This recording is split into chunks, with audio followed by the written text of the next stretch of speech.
We gon' never ever change up. Money, money, money, money team. Money, money, money, money team. Money, money, money, money team. Money, money, money, money team. Money, money, money, money team. Money, money, money, money. What's going on, everybody? My name is Matthew Putterman here. I am with Andy, who also does work for Floyd Mayweather, Devin Haney, the who's who of the boxing game and combat sports. My man, Andy, how you doing today, brother? Good, man. Thank you for having me. It's a Of pleasure course, for thank you. sure. Yeah, thank you for joining me, man. Well, I gotta first start off asking you is, what got you into filming combat sport athletes? Man, honestly, it was random. Oh no, not necessarily random. I think like at the beginning of like my career and all that, I used to kind of like I used to do a little bit of boxing in here and there, so I was already kind of familiar with the stuff. So what do you call it? So I had a little bit of practice with a few like little local fighters in Las Vegas that I was working with, and then eventually probably okay. Probably I say around 2019, like early 2019. I got in contact with Devin Haney, and I guess one of my boys who does photography, his name is Roa, and his Instagram handle is 100K shots, and he has this guy that he introduced me to. His name is Johnny. So that's Devin Haney's personal photographer right now, who reached out to us. So yeah, that's how we got in contact with him, and ever since then, you know, Devin Haney's super dope. Kid's killing it. He loved my work, everything that we are creating. It was like because we're so young. Because I'm only 22, so our chemistry and we could relate to things like that of our time. So it was easy to like create dope stuff with him and like have flexibility. Um, getting shots that I need and stuff like that. So that was the so shout out to Johnny for hooking that up for sure.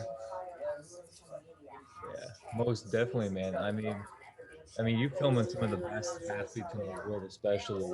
Yeah, But no, it's you crazy. know, what like if you what are some of the I'm gonna read some off the questions that I have specifically. It's like, who are some of the people you work with if they don't know obviously of who you are? Like, who are some of the top people that you work with? And have you done just more than combat sports? Have you done like music videos? I was looking at your YouTube channel. Looks like you got stuff with I think PlayBoi Carti and that kind of Yes. stuff too. So that's really cool, man. But Yeah. it just looks like you do a lot of it, but it looks like your main focus is kind of combat sports. But if you want to tell others like who you've worked with and what else that you've done, that'd be awesome. Yeah, I've worked with a handful of other big like A-list celebrities.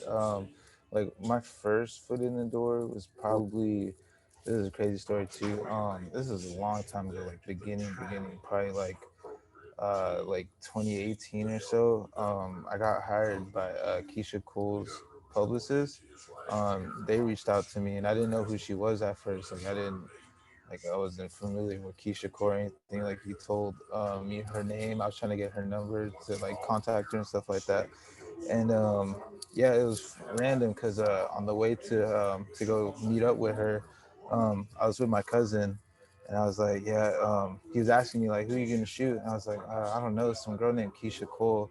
And then his face just instantly just dropped, like his jaw just dropped, and was like, "Yo, are you serious? Like, do you not know who that is?" And then and then he was like, yo, like she's huge, like she's a big artist. I was like, oh crap, I did not know that. And so I was going into that like blind. So that was like my first kind of like step in the door of like the industry as far as like the music side of it. Because before that I was doing before like the fighting and stuff like that, I was always doing music videos. So so with that little thing, I got to get with her, and she had like a studio session with Metro Boomin, so I got to meet him and kind of just be in that environment. And I felt way out of place. Like I was like, man, I should not be here, but I'm here anyway, so I got to make it worthwhile. So as far as that, so it was Keisha Cole, Metro Boomin. That was like my first big one, and then after that, we got to shoot um, designer. a local artist in Vegas named Dizzy Wright. He's pretty big in the city of Las Vegas, so I got to work with him, and I was following him for a while, so that was pretty cool. Got to shoot a music video for him, and then from there, I got in contact with PlayBoi Carti's people, so I was able to. It was random too, like it was just like a one thing where I had to just shoot him on a private jet, and apparently so it was that. So I was in Seattle. I had to go fly to LA really quick to go shoot him. Waited for like ever, no sleep, of course. Tired, don't know what I'm doing, don't know where I'm at, just trying to figure things out. And he gets there, dude. Keep in mind, I don't even take photos like that, so I had to learn. I had to take photos, and like I was already familiar with videos and stuff like that, so I was pretty comfortable with that. But like switching to photos and videos with like a short minimum of time while he walks on the jet was like a little challenge that I had to overcome.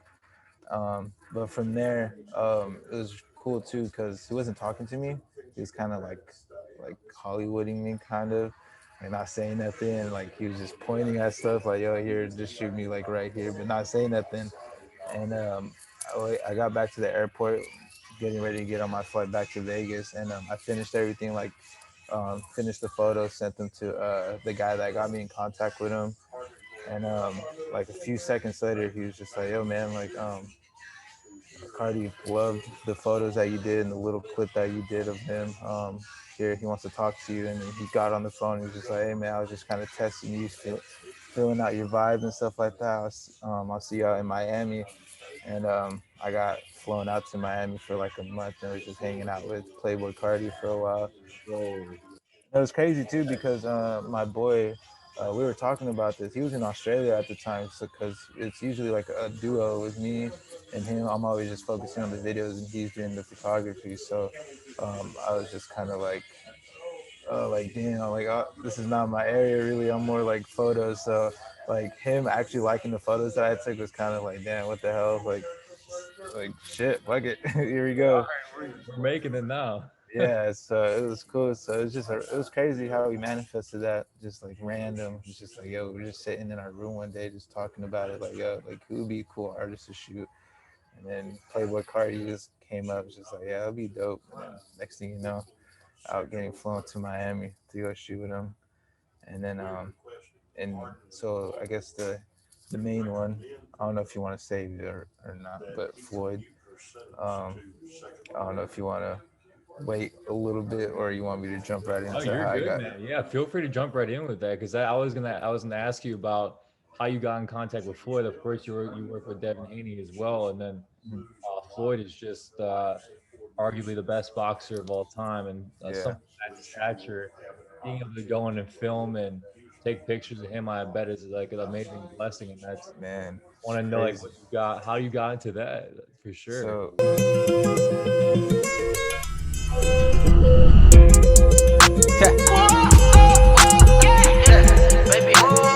Pasamos la llave.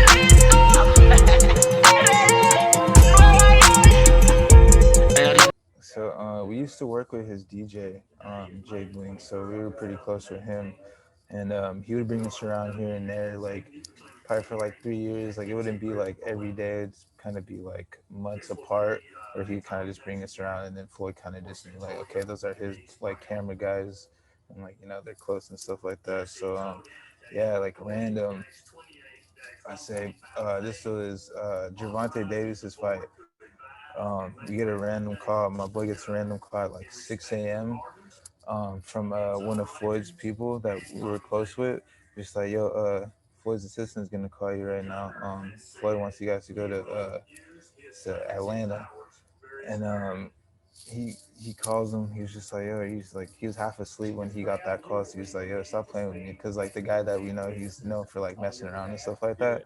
So he's just like, yo, like quit playing with me, and then hung up on him, and then uh, and then he calls back. He's just like, yo, bro, like I'm not playing around. Like he's really trying to get you guys out there and to shoot with him and stuff like that. And then he's just like, oh shit. So we get a text from his assistant uh, asking for like our flight information and stuff like that. And then we were just sitting there, like it was just random. I was half asleep, like staying at my parents' house and stuff like that. Like, yo, like, damn, we're again, no money. We were broke, had nothing. Like, we were just trying to figure, it's one of those situations, just trying to figure out what's the next move that's gonna happen. And luckily, like, God blessed us with such a huge opportunity. So it was crazy, like, just being able to experience that and having him believe in us so much to, take that risk to take us out there and see what we can do. So yeah, when we got out there, like we didn't really like. It was kind of like, Floyd's different. Like, I don't know, he's crazy. He's dope. He's super cool, humble guy. Like, appreciate him like from the bottom of my heart for real, because he didn't even have to open his doors to like bring us in, because he had a camp crew already. So it was just like him bringing us on was just crazy. So yeah, we're in Atlanta for like 2 days, and we had no money, probably like $200. Security deposit for the hotel was like 200. So we're just like, shit, we got probably like a few bucks left. Just make it work. Yeah, we were just like, we weren't expecting to get paid or nothing like that. So it's just more of like the experience, and have fun with it and just do what we love to do.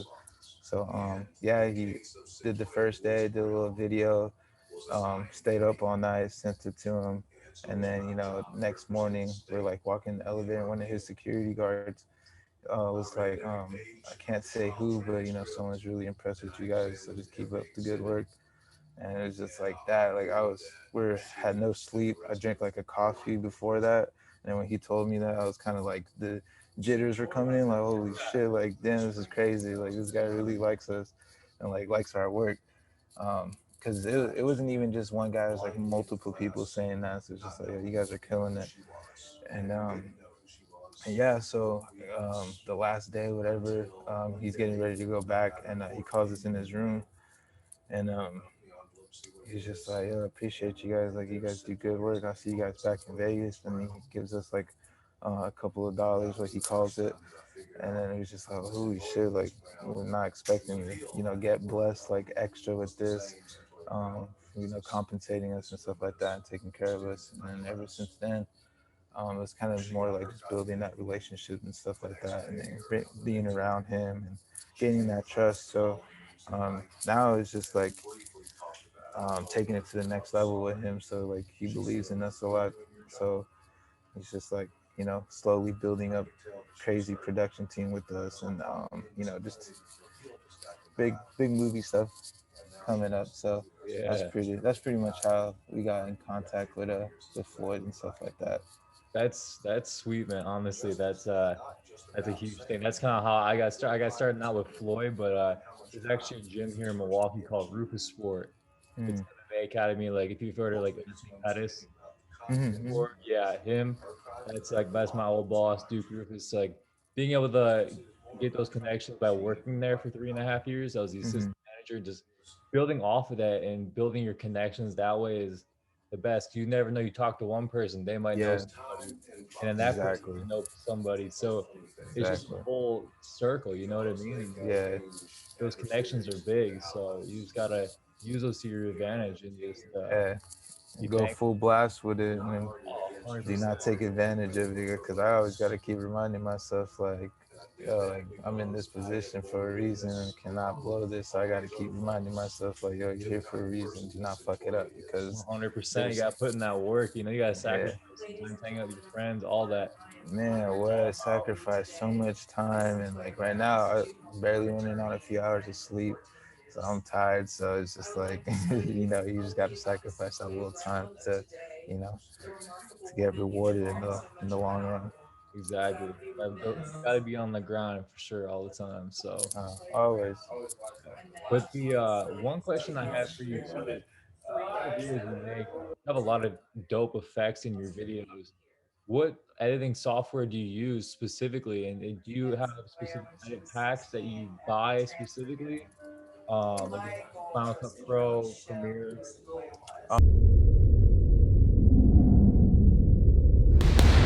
Keep working, keep working. Never get tired, never complain. Don't say nothing, just keep working. Champion don't cry. Champions just work. Oh, get back. Right there, right there. Right there, huh? Right there. Still got all my money. Remember? They thought Money May wasn't smart. They thought Money May was stupid. They thought I was like the rest of the athletes and entertainers. No, no, no, no, no, no. So I use Premiere Pro 2020. Yeah. I've been using that since pretty much the start of everything. I started on CS6. It's like a little bit older version, and then upgraded to the latest version. So I've been using Premiere for pretty much since the beginning of everything, for like 5 years now. So as far as like effect and stuff, like I tried to keep it more simplified. Like I don't really like to do like a lot of crazy stuff on my videos. Try to just keep it clean cut, but like give it some type of high energy as far as like how I edit and cut stuff. I use some people's stuff, like Tropic Color stuff, like their LUTs and like little overlay stuff that they have. And there's a few other people that I like have some stuff from that have dope products. So eventually, hopefully soon, like I could come up with something cool, unique, different from everything else, and see how that goes in the long run. So see, yeah, it's pretty much nothing crazy. It's more simple. All Premiere Pro. I don't really use After Effects like that. Um, I'm trying to learn how to do like 3D stuff, like Element 3D and stuff like that. So I've played around with that a little bit, but that's like a whole nother like crazy thing I gotta learn. So Sure. it's a whole process. But yeah, that's pretty much it. Nothing crazy. Your video that you did with Ozana when Floyd was holding mitts for him and Mm. he's running through a workout. The beginning part was just so crisp, and the way that you were able to put the shots together was like it was like started off and then zoom, zoom, zoom. It just like the clips were so like perfectly aligned with it that it Yeah, made the sequence of the zooms look so much better, like quick, quick, quick. But yeah. you still see it enough where you are like, Mhm. wow, okay, those are nice jumps in there. You know what I mean? So Yeah, like little yeah, I like to kind of tease like what you're going to see in the video, kind of just like show little clips of it and then go into like the reveal of everything. So I like to kind of, sometimes it depends, but yeah, like that whole concept for that was just kind of just show a little bit of everything of like his gloves and all that, kind of show like a little bit of the process and then go into like the full like routine of what really happened of him getting wrapped up and stuff like that. So what yeah, I camera do was you shoot with, by the way? I shoot with a Lumix S1H. I shoot. This is my setup. I do majority of my stuff handheld too. Yeah, that's what I have. I have the Canon EOS M50, and I just put a shotgun mic on the top. How do you have the Rode on there and just Yeah. shoot that way? So that's nice power, honestly. Yeah. Um, let's see. And how do you stay organized with all your footage? I know you have like specific files you put them in, or Oh man, I'm terrible. just for uh, obviously people out here that want to know this information like that, you know? um, well, it depends. So like how I have my hard drive set up, I kind of just either depending on what it is. So for instance, for like Floyd stuff, like he does stuff like a lot that's kind of the same. So like every Sunday we go skating. So like as far as that, I'll put like Floyd Mayweather roller skating, and then I'll put the date and stuff like that, and it kind of just aligns like that. So I kind of know where it goes where. And then I have I name my hard drives, or like I number them, so I know like, okay, I remember I did this with this hard drive because I number it like, I think I'm on like 9 or 8, so kind of just like know from there and do like a little, here, I'll show you actually. So I do like a little design with the hard drive, Oh, sweet. like a little number, so I kind of know like, okay, I remember. Kind of gives me like a reminder of like what I've had in that hard drive, from like what time period. But as far as that, it's really like, I don't know, I'm not that organized. Like I need to get better at it. Um, like I'm super terrible at keeping myself organized. I'm not gonna lie, but I make it work. That's for sure. Well, this will be my last question for you, man. I know your kids in school, man. You've probably been up all day. How you good? My one question is for everyone out there, especially like myself, that wants to follow this and that's in school for this and wants pursue this as a full-time career, what is some of the biggest advice you have for someone like myself that wants to do this as a full-time career with this? No, no, no.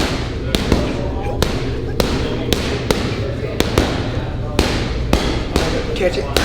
You don't supposed to do that. Right there. Oh. Right there. Right there, right there. Right there. I think the biggest one is just as if you really love it, it should be no problem. Like that's like the big one because if you don't have passion for something, then it's gonna be you're gonna hate it. You're gonna be dealing like every morning like freaking crying about it every time. So like if that's the issue, then that's not for you. So the main thing is have passion for it. Um, Second, I'd say keep yourself busy. Try to keep your mind fresh with fresh content and stuff like that. Keep your creative juices flowing.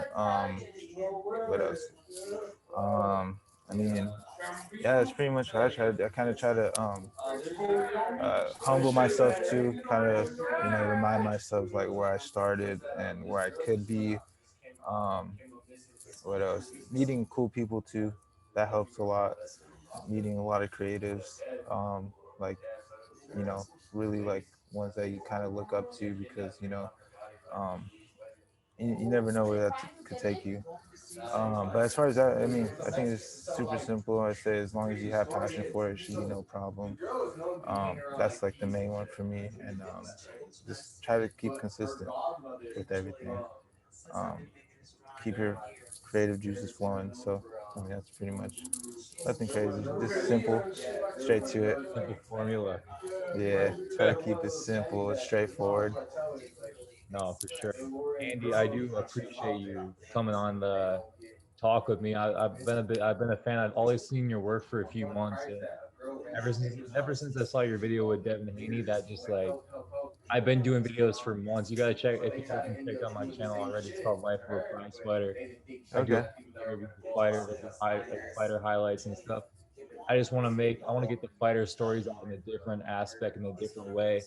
If you ever have time, take a look. I can always text you the link. Okay. Just trying to get better at my craft too. So I look up to you, and I And know where the bar stands of what you got and stuff I'm working on. Just keep grinding. I can be at your 100%. level. That's Nah, man, dude, I I'm know God still, was good. So definitely yeah, for sure, man. Just keep going. That's the main thing. Don't ever stop, no matter how hard it gets, because exactly. you be down and out, and still you just got to keep going, no matter what. That's another big one. Just keep going. Don't stop. Don't stop. Always keep going. But Uh, if you want to, feel free to give yourself a shout out. Like if you want to shout out your YouTube channel, Instagram, anything like that, man. Floor is yours. Go right ahead, yeah, man. for sure. Appreciate you guys. Appreciate you, Massey, for bringing me on this. I'm kind of I'm not much of a talkative person or nothing like that. So getting me out of my comfort zone. Um, but yeah, if you guys want to follow me, it's on Instagram at AG Films with a Z. YouTube channel, same thing, AG Films. That's pretty much it. Sweet, sweet. Well, definitely, man. I really do appreciate you coming on. Tell Floyd, I know he doesn't know who the heck I am, but tell him I say hi if you I can, got you. obviously. Yeah, man. We'll definitely have to, if you ever want to collab, I'm always down to shoot videos and stuff like that. You can take a look at my work and Yeah, if you ever for sure, want to do man. that. Even if I'm ever in Vegas too, I've been there before too. Yeah, Been, I'm always in Vegas, so just let me know whenever you're in the city and then, find some free time, go shoot around, dude, have some 100%. fun. I'm down 100%. Once COVID slows down a little bit, then I'm gonna come out there. I'll hit you up and we'll have to definitely meet up in person for sure.